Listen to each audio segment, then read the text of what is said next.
Bom dia, boa tarde, boa noite. Que todos nós tenhamos aí uma aula bastante produtiva. Hoje nós vamos falar de transtornos e distúrbios de aprendizagem na educação infantil. Nós vamos tentar compreender os impactos disso e também pensarmos em algumas estratégias pedagógicas, né, para que a gente possa vencer essas dificuldades. O objetivo da nossa aula de hoje é reconhecer os principais transtornos que envolvem e que dificultam a aprendizagem, compreender os impactos na aprendizagem e identificar estratégias pedagógicas. Muito bem. A infância pré-escolar, todos nós sabemos, é uma fase fundamental no desenvolvimento da criança.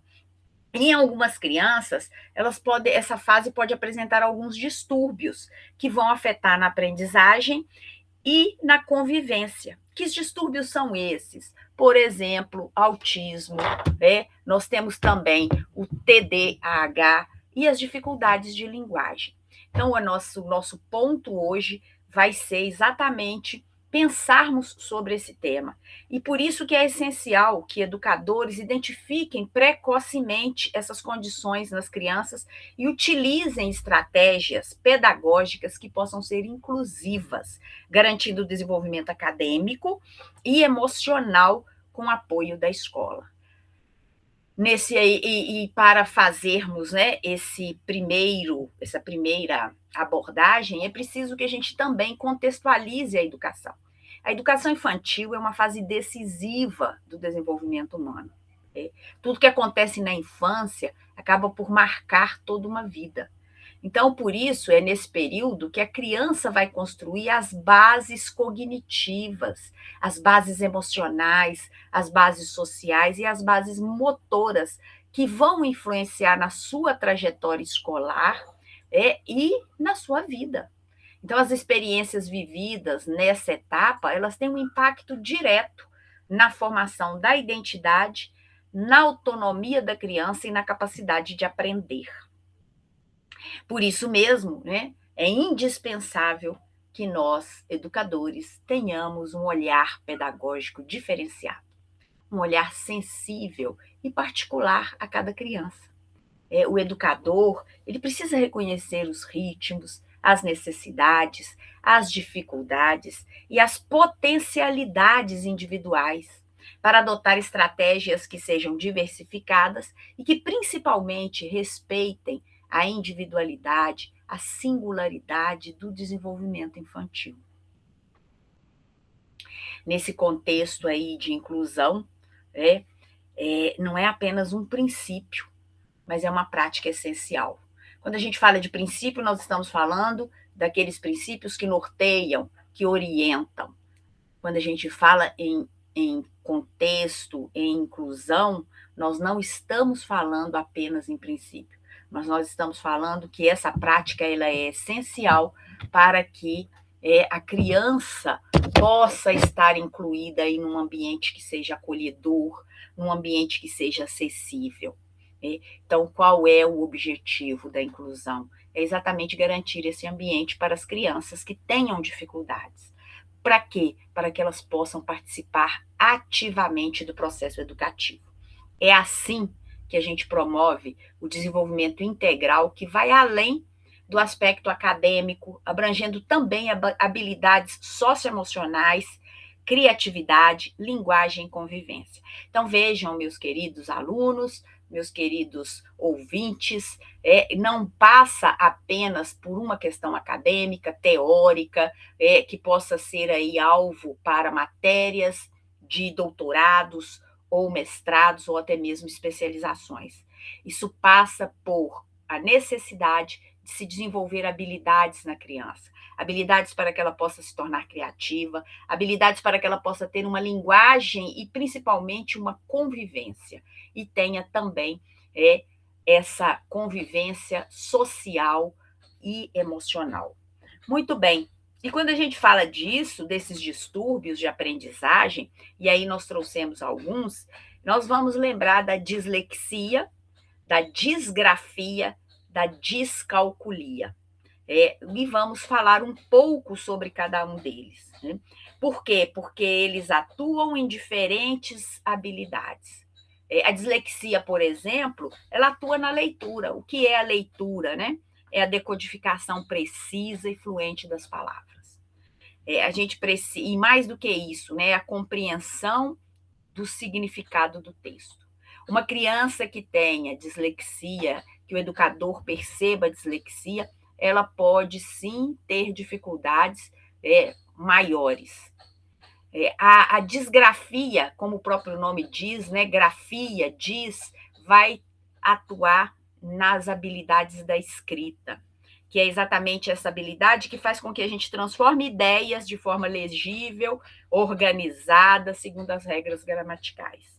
E a descalculia passa pelo aprendizado da matemática, dos conceitos da matemática, das habilidades matemáticas, incluindo numeração, operação, raciocínio lógico e resolução de problemas. Bom, quando a gente, então, nós vamos agora falar um pouquinho sobre cada uma delas, começando pela dislexia. A dislexia, ou esse transtorno de aprendizagem, né, ele vai gerar dificuldades na leitura, a leitura passa a ser lenta, com erros, né, troca de letras, omissão de letras, inversão de letras. A compreensão textual nesse lugar, nesse ambiente, ela fica prejudicada. E a criança tem dificuldade em rimar e soletrar. As possíveis causas da dislexia estão relacionadas a fatores neurológicos e genéticos que vão afetar o processamento da linguagem. Existem estratégias de apoio. Quais são essas estratégias? Leitura em voz alta. Olha que estratégia tranquila que todos nós podemos aplicar na sala de aula, né? Software de leitura assistiva, acompanhamento especializado com fonoaudiólogo, com psicopedagogo. Então, quando nós identificamos isso, esse transtorno nos nossos alunos, é importante que a gente tome as providências devidas. Lembrando que a dislexia ela é um transtorno de aprendizagem, que vai afetar a leitura e, por consequência, a escrita, que vai causar dificuldade na identificação de palavras, na fluência, na compreensão dos textos. E a escola ela tem um papel fundamental na identificação precoce e na adoção de estratégias pedagógicas adaptadas, como atividades diversificadas, recursos visuais e ensino individualizado. Intervenções que estimulam a memória, a atenção, a abstração e a linguagem, quando são aliadas ao apoio de especialistas, vão contribuir para o desenvolvimento pleno daquela criança e para a superação dessas dificuldades. Então, vejam, né, que é possível, sim, vencer a partir de um trabalho que envolva toda a comunidade acadêmica. E quando a gente fala em comunidade acadêmica, estamos falando da equipe multidisciplinar, estamos falando dos docentes, estamos falando de toda a administração da escola, mas principalmente estamos falando da participação das famílias ou de quem as represente nesse contexto. Disgrafia. A disgrafia é a dificuldade, né, na escrita, a escrita se torna ilegível, desorganizada, o grafismo se torna irregular, o aluno se torna lento na escrita e cansado, porque gera fadiga muscular. Dificuldade em seguir a linha e manter a postura adequada. Geralmente escrevem atravessando as linhas do caderno, não conseguem escrever numa certa harmonia. Quais são as possíveis causas disso? Normalmente pode vir de dificuldades motoras finas, problemas de coordenação, visomotora e dispraxia. Quais são as estratégias de apoio? Atividades de coordenação motora fina e grafismo. Ferramentas de escritas adaptadas, lápis mais grossos e canetas ergonômicas, fisioterapia ocupacional para aprimorar a coordenação motora. Quando a gente fala aí da disgrafia, né, nós estamos falando, então, desse transtorno que afeta a escrita.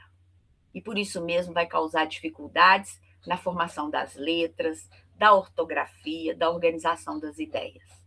Na escola, o apoio envolve o uso de recursos adaptativos, como tecnologias assistivas, como tecnologias assistivas e formas alternativas de expressão, além de ajustes dos materiais para facilitar a comunicação e o aprendizado do aluno. E aí nós passamos, né, para outro tipo de transtorno, mas também não menos importante, é outro tipo de transtorno, que é a descalculia. A descalculia. Quando a gente fala em descalculia, nós estamos falando na dificuldade de compreensão de conceitos matemáticos básicos. Nós estamos falando em números, quantidades, operações, dificuldade em realizar cálculos, estimar e resolver problemas matemáticos, confusão com símbolos matemáticos e noções de tempo e espaço. Possíveis causas: fatores neurológicos, genéticos, que afetam o processamento de números e conceitos matemáticos. Quais são as estratégias? As estratégias é usar material manipulativo para auxiliar a visualização dos conceitos, calculadora e outros recursos assistidos, acompanhamento especializado, psicopedagógico e neuropsicológico. Então, a descalculia, como um transtorno, ele é um transtorno que vai dificultar a compreensão dos conceitos matemáticos, das operações básicas e da resolução de problemas. A escola ela precisa oferecer esse apoio individualizado, utilizar métodos visuais, atividades práticas e jogos para facilitar o aprendizado. As estratégias como feedback constante e diferentes formas de expressão ajudam a desenvolver as habilidades e aumentar a confiança do aluno. Então, e agora a gente passa para alguns impactos, né? Alguns impactos aí do transtorno de aprendizado. Alguns impactos gerados, né, para os nossos alunos. Vamos lá. Nós temos aqui quais são esses impactos no transtorno da aprendizagem? Memória, atenção, abstração e linguagem. Então, vejam que são muitos os impactos e nós precisamos diagnosticar, nós precisamos perceber isso precocemente, para que esses impactos não gerem problemas, né, transtornos futuros que vão diretamente atuar sobre a vida desses alunos. E aqui nós separamos alguns transtornos e vamos falar um pouco sobre eles. O primeiro deles é o transtorno do espectro autista, conhecido como TEA, né? Transtorno do espectro autista. O segundo é o TOD, transtorno opositor desafiador, e transtorno do déficit de atenção e hiperatividade, conhecido como TDAH, certo? Vamos seguindo, então. Alguns sintomas que são comuns em quaisquer um desses transtornos. Esses transtornos eles trazem uma similaridade entre si. Então, alguns que são comuns: impulsividade, dificuldade emocional, problema de socialização, desregulação do humor. Então, todos eles podem gerar esses sintomas comuns. Porém, alguns deles existem, porém, eles também possuem sintomas que são específicos. Por exemplo, o TEA, dificuldade de comunicação, interesses que são restritos, comportamentos que são repetitivos. O TOD, desafios à autoridade, irritabilidade e raiva, comportamento agressivo. E o TDAH, desatenção, hiperatividade e impulsividade. Vamos falar um pouco sobre cada um deles para que a gente possa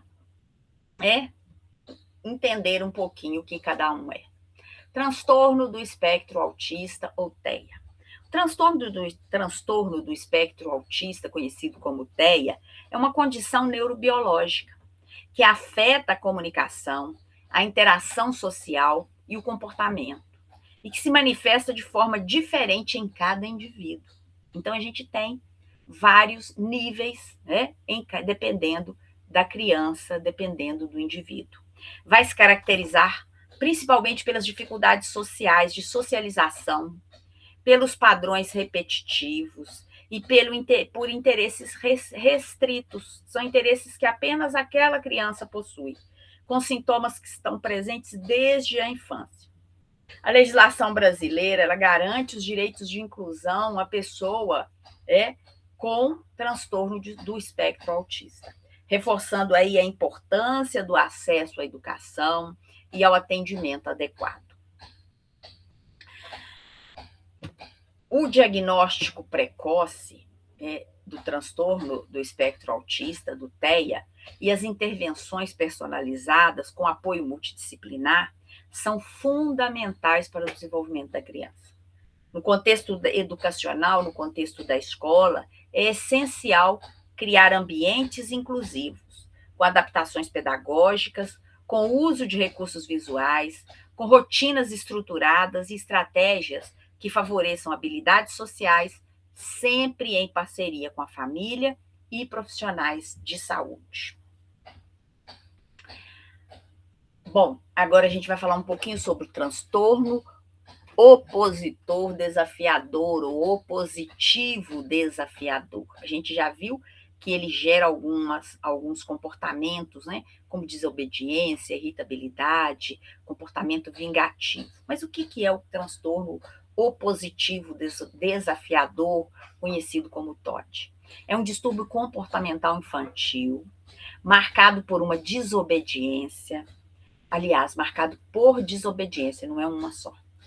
Por atitudes reiteradas, atitudes hostis, atitudes desafiadoras em relação à autoridade, que vão prejudicar o convívio social da criança e o desempenho na escola. Para diagnosticar esses comportamentos, é preciso que eles sejam frequentes e persistentes. Por pelo menos, é preciso que haja um acompanhamento de pelo menos 6 meses. E esse comportamento ele tem que ocorrer em diversos contextos, e não apenas em um único contexto. Quem faz esse diagnóstico? É um profissional de saúde mental, com o apoio de uma equipe multidisciplinar. Na escola, o transtorno opositivo desafiador pode dificultar a disciplina, a aprendizagem e as relações sociais. Embora não seja classificado aí como um público da educação especial no Brasil, o aluno com TOD ele pode receber apoio por meio de estratégias pedagógicas, por meio de planos individualizados e ações integradas entre escola, família e profissionais. Ações que vão visar o quê? O desenvolvimento social e emocional deste aluno. E agora nós vamos falar sobre esse transtorno que é tão conhecido de todos, né? Aquele que gera desatenção, hiperatividade, impulsividade. É o transtorno do déficit de atenção e da hiperatividade. O transtorno do déficit de atenção e hiperatividade, conhecido como TDAH, é um transtorno do neurodesenvolvimento. Ele é caracterizado por desatenção, hiperatividade e impulsividade, que afeta o desenvolvimento escolar e o desenvolvimento social da criança. Para diagnosticar os sintomas, eles devem aparecer antes dos 12 anos e devem persistir por pelo menos 6 meses e causar prejuízos que sejam significativos na vida da criança. Então, não é uma simples desatenção, não é uma simples agitação ou comportamentos impulsivos que vão ser de pronto diagnosticados como TDAH. Inclusive, a gente precisa ter muito cuidado com isso, porque quem diagnostica são os profissionais da área de saúde que possuem essa capacidade, né? Essa expertise para fazer esse tipo de diagnóstico. Esses comportamentos hiperativos, ou de desânimo, ou de impulsividade, eles interferem no funcionamento da criança em diferentes contextos. Então, não é uma criança que está desanimada com um único espaço. Não, ela tem que estar desanimada em qualquer contexto. E aí, por isso mesmo, exige atenção, exige um acompanhamento adequado. O acompanhamento da criança, ele deve ser integrado entre família, escola e profissionais da saúde, com estratégias individualizadas e apoio emocional. Um ambiente estruturado, com rotinas claras, com atividades lúdicas, ele favorece o aprendizado e o desenvolvimento. Em casa, é importante manter a organização, o diálogo acolhedor e incentivar as atividades físicas. Olha que legal, né? Organização, diálogo, diálogo acolhedor, né? Que não é aquele diálogo impositivo que às vezes a gente quer ter com a criança. E incentivar que ela faça práticas físicas. O uso desse reforço positivo vai contribuir para a autoestima e para o autocontrole e a motivação da criança. Muito bem. Então, esses são aí os transtornos que nós poderíamos, num primeiro momento, trazer como transtornos, né, transtornos do aprendizado, que vão gerar prejuízos de aprendizado para as crianças. Mas nós também temos, né, outras questões que a gente gostaria de trazer aqui, para que a gente possa aprender juntos, né? Para que a gente possa também refletir juntos, né, nesses momentos em que nós precisamos de tantas informações sobre os nossos pequenos. Do que nós estamos falando? Nós estamos falando das intervenções pedagógicas para esses alunos, para essas crianças que nós chamamos muitas vezes de atípicas. E aí eu vou compartilhar com vocês exatamente a minha tela aí, em que eu coloco as intervenções pedagógicas para alunos atípicos em contextos educacionais diversificados. Vamos lá, vamos começar pelo começo, como sempre, e como deve ser. A base legal está na LDB, na lei, que é a lei, né, de diretrizes e bases da educação, que traz para nós as diretrizes da educação. Também nós temos a lei do autismo, que estão aí, a lei da LDB, a lei 9394 de 96. A lei do autismo é a lei 12.764 de 2012. E o direito à inclusão e ao atendimento especializado.